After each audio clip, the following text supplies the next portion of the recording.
My Aunt Diane looked right at me across the lake house living room and said, "Oh, Maya showed up. How nice. Don't get too comfortable. This isn't your house anymore." My cousins snickered. No one made eye contact. I stood there holding my bag with a sealed envelope inside, and all I could think was, they had no idea what I was holding. "My name's Maya. I'm 26. I work as a medical transcriptionist. It's quiet work. I don't make waves. I never caused drama, never demanded the spotlight.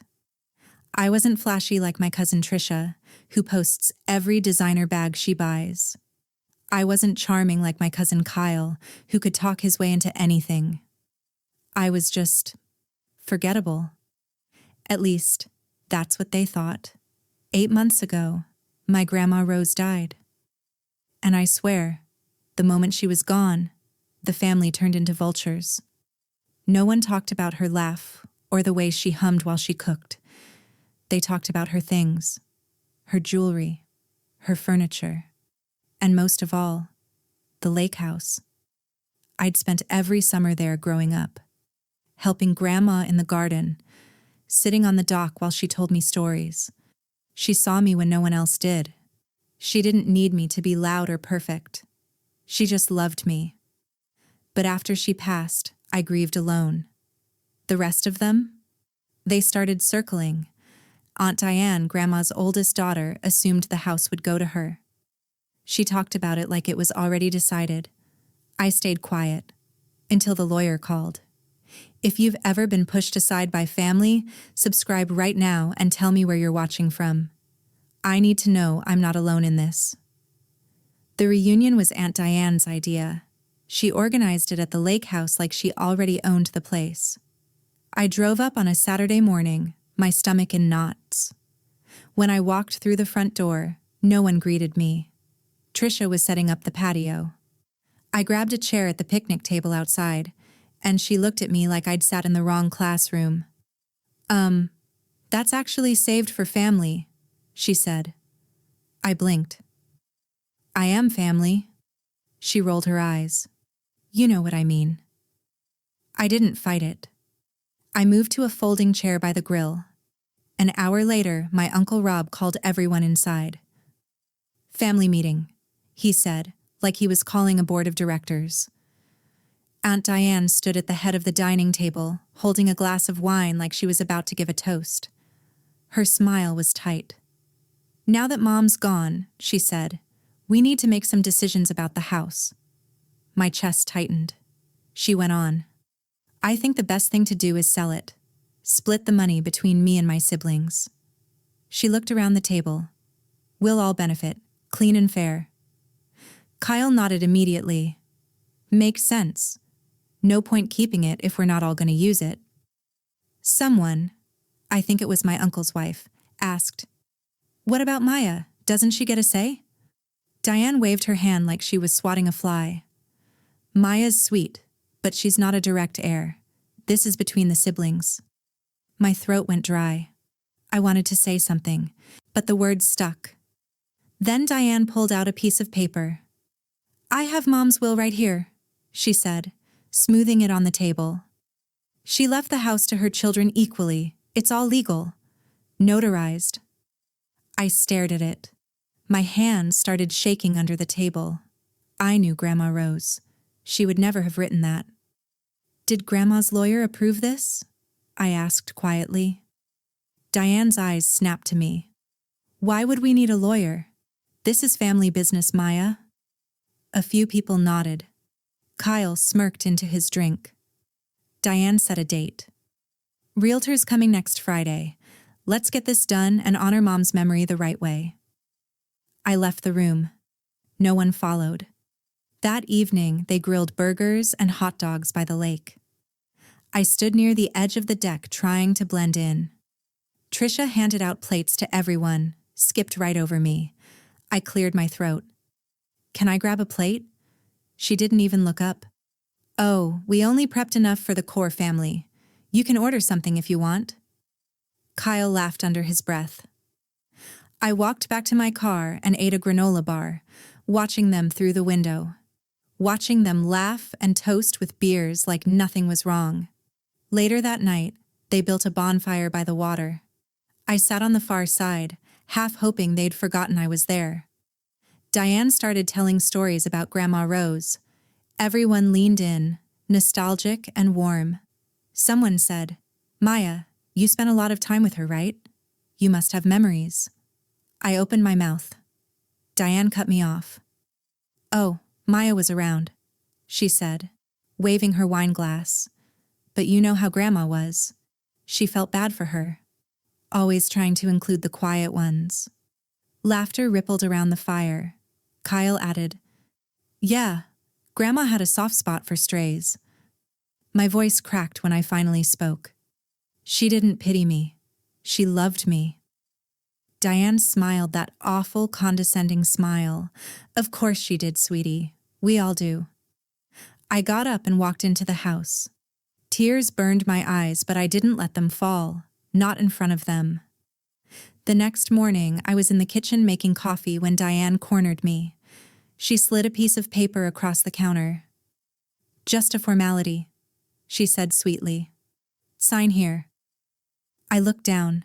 It was a waiver, agreeing I had no claim to the estate.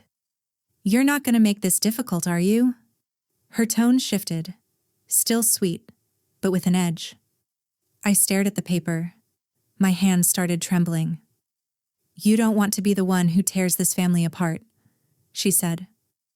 Trisha walked in, coffee mug in hand. "Seriously, Maya, don't be selfish.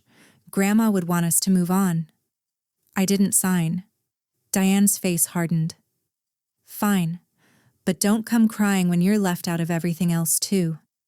That afternoon, I sat alone on the dock, the same spot where Grandma and I used to watch the sunset. I pulled the envelope from my bag. Thick, official, stamped with a law firm's logo. 2 weeks ago, Grandma Rose's estate lawyer had called me directly. His name was Mr. Brennan. "Your grandmother left specific instructions," he'd said. "You need to come in." I'd gone to his office, confused and nervous. He slid the envelope across his desk, and when I opened it, my breath caught. Inside was the deed to the lake house, in my name. Alone. Grandma Rose had updated her will 6 months before she died. She'd left me the house, and a handwritten letter. I reread it now, sitting on the dock, the paper soft from how many times I'd unfolded it. "Maya, you were the only one who loved this place the way I did. Take care of it. Don't let them bully you." What they didn't know was that I'd already filed the deed with the county. The house legally belonged to me. Diane's fake will was worthless. I'd been waiting for the right moment to tell them.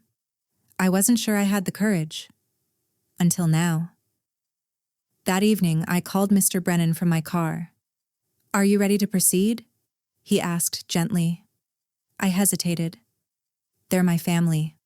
I don't want to destroy everything." "They're trying to steal from you, Maya," he said. "Your grandmother trusted you." He offered to come to the next family meeting as my representative. I said yes. Meanwhile, Diane got bolder. She'd already contacted a realtor, posted photos of the house online with captions like "coming soon." I overheard her on the phone with Kyle that night. "Maya's not going to do anything," she said. She never does. By next month, this place will be sold and she'll be too scared to even ask questions. Trisha posted on social media. "Can't wait to split the lake house money." I took a screenshot. Diane texted the family group chat Sunday morning. "Let's finalize everything and celebrate Mom's legacy the right way." I typed back, "I'll be there, and I'm bringing someone." Her reply came fast. "Whatever, just don't waste our time." Sunday morning, they gathered in the living room. Diane sat at the head of the table again, realtor's contact info printed and ready. I walked in with Mr. Brennan beside me. Diane's smile faltered. "Who's this?" "This is my lawyer," I said. My voice was calm, steady. She laughed nervously. "Lawyer? Maya, come on. This is family." Mr. Brennan didn't smile. Then let's keep it honest. He placed a folder on the table and opened it. Inside were documents, the real will, the updated deed, Grandma Rose's notarized letter. Rose Fletcher updated her will and transferred the deed to this property to Maya 8 months before her death, he said. The document you've been circulating, Ms. Diane, is fraudulent. Diane's face went white. No. Mom wouldn't. I met her eyes. She would. And she did. Kyle stood up. This is insane. Why would she give it to you? I pulled out Grandma's letter. My hands didn't shake this time. I read it aloud. Maya is the only one who sat with me, who listened, who cared about this house, not what it's worth. Trisha's voice went shrill. You can't just take the whole house. Mr. Brennan cut her off. She didn't take it. It was given to her. Legally. Diane tried to recover. We can contest this. You can try, Mr. Brennan said, but you'll lose, and I'll file a fraud report regarding the will you forged. Silence. I stood. I looked at each of them. Diane, Kyle, Trisha, Uncle Rob. I came here hoping you'd remember who Grandma really was, I said, but all you saw was dollar signs. I took a breath. This house is mine. You're not selling it. You're not splitting it. And you're no longer welcome here. Diane's voice cracked. Maya, please. We're family. I walked to the door and held it open. Family doesn't erase each other. One by one, they left. Silent. Humiliated. The house was quiet for the first time in days. I walked out to the dock and sat down. The water was calm. The air smelled like pine and summer. I felt lighter. No angry texts came, just silence. A week later, Diane sent a short email. We were wrong. I'm sorry. I didn't reply. I spent the next few weeks repainting the porch, planting the flowers Grandma loved, lavender and black-eyed Susans. A neighbor who'd known Grandma Rose stopped by one afternoon. She'd be so proud of you, she said. I smiled. And for the first time, I believed it. For the first time in my life, I wasn't afraid of their silence. I realized it was never about being heard by them. It was about hearing myself. I kept the house, turned it into a peaceful retreat, a place that felt like home. I wasn't the invisible one anymore. I was just free. If this story hit home, I need you to do something for me. Hit that subscribe button and drop a comment telling me where you're watching from. Seriously, I read every single one. Have you ever had to stand up to family who underestimated you? Share your story below. You're not alone. And if you stayed until the end, thank you. Your support means everything. I'll see you in the next one.